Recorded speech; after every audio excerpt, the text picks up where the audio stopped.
Bulletin میں مزید خبریں شامل کرتے ہیں اور آپ کو بتائیں کہ ننکانہ صاحب میں جشن عید میلاد النبی صلی اللہ علیہ وآلہ وسلم کے سلسلے میں پنجابی سکھ سنگت اور تحریک منہاج القرآن کے زیر اہتمام گردوارہ جنم استھان میں جشن ولادت کانفرنس منعقد ہوئی۔ رپورٹ کر رہے ہیں ریاض احمد۔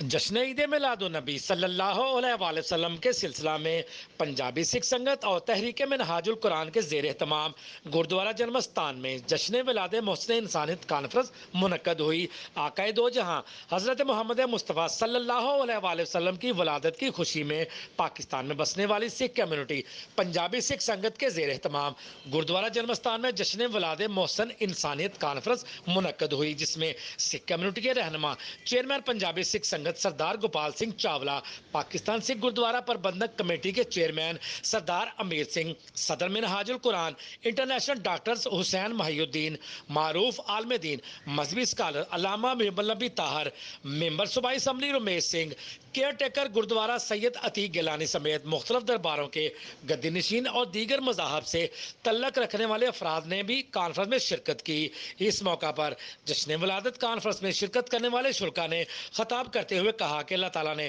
حضرت محمد مصطفیٰ صلی اللہ علیہ وآلہ وسلم کو تمام جہانوں کے لیے رحمت العالمین بنا کر بھیجا ہے۔ سکھ رہنماؤں کا کہنا تھا کہ جو کہتے ہیں کہ پاکستان میں بسنے والی اقلیتی برادری محفوظ نہیں ہے، آج کے جشن ولادت کانفرنس سے دیکھا جا سکتا ہے کہ سکھ مسلم دوستی کتنی گہری ہے۔ اور ان کا کہنا تھا کہ سکھ مذہب کے بانی بابا گرو نانک نے بھی پوری دنیا میں بھائی چارے اور انسانیت کا ہی درس دیا ہے۔ ملک پاکستان میں تمام مذاہب اکٹھے ہیں اور پوری سکھ یکم ربیع الاول سے مسلمانوں کی طرح جشن عید میلاد النبی صلی اللہ علیہ وآلہ وسلم مذہبی جوش و جذبہ سے منانا شروع کر دیتی ہے۔ حکیم ریاض احمد، سٹی نیوز، ننکانہ صاحب۔